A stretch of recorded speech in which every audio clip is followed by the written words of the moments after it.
Magsayangin, naku po, hala ito na naman ako. Hulog na naman sa'yo.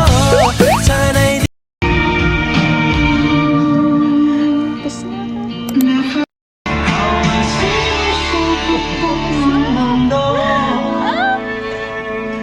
Nakakainis! Tapos na! Guys, nakakainis. So, ayun, overall, 100 over 10. hala ito na naman tayo. Muling nabighaning mga puso. Sana'y di masira ang tampo. Sana'y di ako sumuklay. Naku po. Hello Silver, hello Mother Tears. So for today's vlog, dadalhin ko kayo sa movie date ko kanina. Diba? Kasi nga tapos na siya. Tapos ngayon ko lang habang nag-edit na-realize na wala nga pala akong intro. So ito yung intro. Yun na nga, nagpunta nga ako ng sinihan kanina para manood ng bagong release nila Bella Padilla and JC Baby na 100 awit para kay Stella na matagal ko nang hinihintay. Matagal. Ilang days lang naman pagkatapos ng release. Sabi ko, papanoorin ko talaga to. Kasi naparod ko yung trailer, sabi ko, maganda talaga siya at hindi ko siya palalagpasin. Kasi nga, mahilig ako sa mga movie ni Bella Padilla. Yung mga mapanakit, yung mga ganon, katulad ng Meet Me in St. Gallen. Ano pa ba yun? Wish You Were the One. Tsaka yung 366. Ayan, on top ko yung 366. So, ayun na nga, sabi ko, hindi ko to palalagpasin. Kahit maulan kanina, naku be, naglakad talaga ako, papunta talaga doon, pumunta talaga ako, nagpumilit ako kasi why not coconut? So, ayun na nga. Tsaka, hindi kasi diba OJT tayo, so yun lang yung free ko. So, talagang pinilit ko talaga yan. Talaga lang. So, ayun. Alam ko naman na bawal talagang record kasi anti-camcorder law yan doon sa loob ng sinehan. So, ang point talaga ng video na to ay panoorin nyo yung ratings ko, yung takeaways ko sa bagong movie nila and yung kung recommend ko ba siya or no. Kasi malay nyo baka no. So, ayun lang. Let's go! Lipstick na itim mong Guys, pasok na ako. Roar. And small lang yung kinuha ko, yung junior lang kinuha kong popcorn. Cause, di ko naman naubos. Di ko kasama si Kuya today. So, kailangan yung maliit lang. So, ayun na. Pasok na tayo. Sana paiyakin tayo ng todo ni Bella pa dito. Wow! Ni Stella at ni Fidel. So, ayun. mong kay dilim. Kinukubli ang gandang umiyak sa'kin. Okay, guys. I'm in. Naririnig niyo pa ba? Super lamig. Super lamig. Nararamdaman ko na siya. Wait lang, hindi ako makita. Pero ayun, maraming tao sa labas. Feeling ko maraming manonood ngayon. Hindi siya usual day.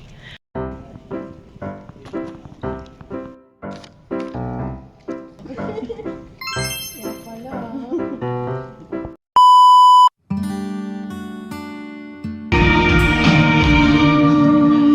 Tapos na.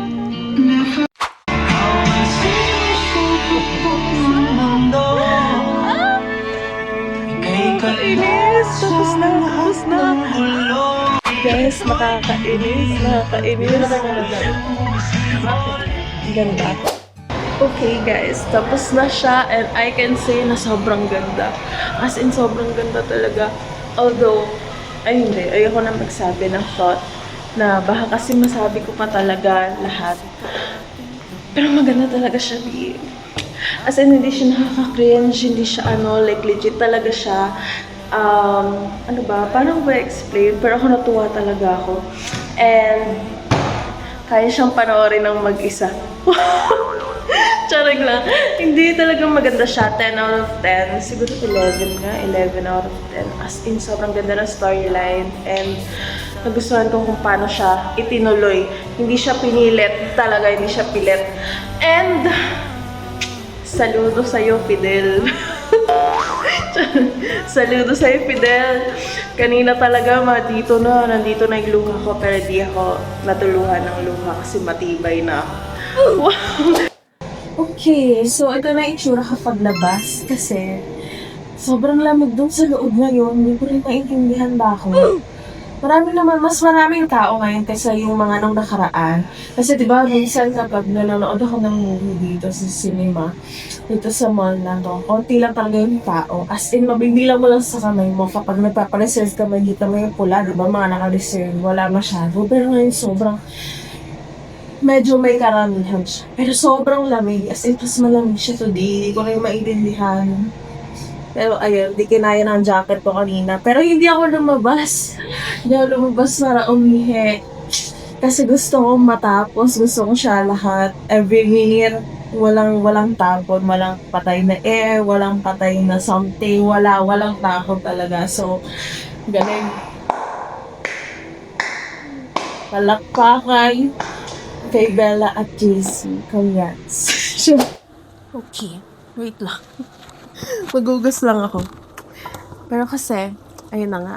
Teka lang, hindi ako nakikita. Ayun na nga, magkukwento tayo. Lang.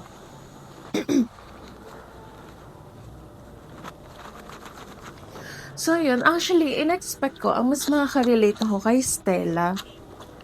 Pero, nung sa simula pa lang ng movie, as in, sa simula pa lang and hanggang sa dulo, kay Fidel talaga ako mas tinamaan talaga, mas nakarelate, and marami siyang pwedeng matutunan talaga. Hindi lang siya yung hindi lang siya yung nakaka-cringe na love story or love movie or romance. Hindi naman siya kasing romance. Parang, alam mo yun, hindi lang siya puro kilig or whatsoever. Meron talaga siya yung hint of reality sa life. Wow! So, kaya talaga, pinilit ko talaga mapanood talaga today. Kasi nung sa trailer pa lang, sabi ko, maganda to. Like, ito yung mga gusto kong mga palabas. And natutunan ko kasi, actually, totoo naman yun. Diba? Sabi ko sa inyo, nakaka-relate ako kay Fidel. Kasi hindi ka naman talaga makakapagmahal na ibang tao hanggat di mo mahal yung sarili mo. Or, yun nga, isa rin sa natutunan ko is you have to find your passion. And do the things that you love, and hindi yung dahil lang gusto ng ibang tao for you, but do the things that you love for yourself. Kasi, at the end of the day, yun nga, yung mga kasabihan, diba? Yung self mo lang naman yung best relationship that you will ever have. So, do the things that you love. Hanggang kaya mo pa. Pero ayun, natutuwa ako. Di talaga. Bella Padilla's movie will never disappoint. Talaga, sinasabi ko talaga lagi. Kaya kapag may bagong release siya, lagi kong pinapanood talaga. So, ayun. I hope. Shinare ko lang. Sinamahan niyo lang ako manood. Kasi ayun, di ba, first time natin manood yata ng tayo lang mag-isa. Kasi before, kasama ko si kuya, kasama ko si mama. Ganon, yan. Solo flight tayo today. Then, ang father ko, ayaw niya manood ng mga ganito. Kasi nga, Netflix boy yun siya. Wow! Although, di ba, pwede ko naman hintayin sa Netflix yun. Kasi sabi ko, no, hindi ngayon. Lalo na maganda. Sa trailer pa lang maganda talaga. So, ayun, overall, 100 over 10. I recommend. So, ayun. Thank you for watching, and I hope you enjoy.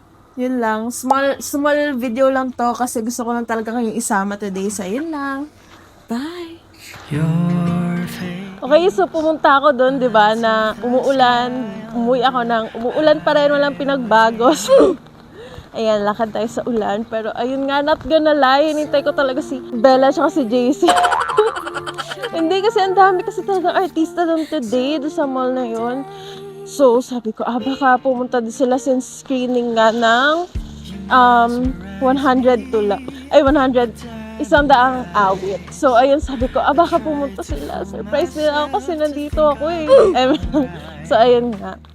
Other than doon sa mga nasabi ko kanina na lesson, I guess one of the biggest lesson pa na isa pa na important thing na ma-share ko sa inyo is about letting go. Ayan, natutunan ko yun kay Fidel, wherein letting go is not about pain, or hindi lang siya puro sakit, hindi lang siya puro ganon, hindi lang siya pure bitterness, your heart aches or being broken, but letting go means love as well. Parang letting go kasi is like a self-love.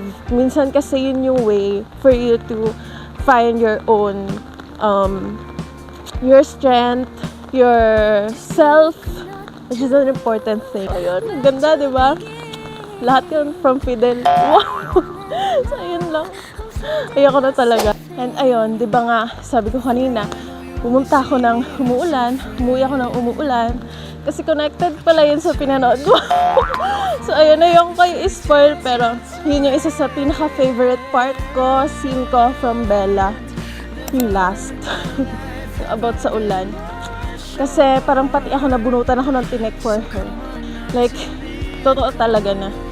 Iba talaga yung, ano ba, paano ba? Iba yung na bibigay sa'yo kapag marunong ka magpatawad. Alam mo yun, yung na marunong ka magpatawad kahit wala pang nanghihingi sa'yo ng tao.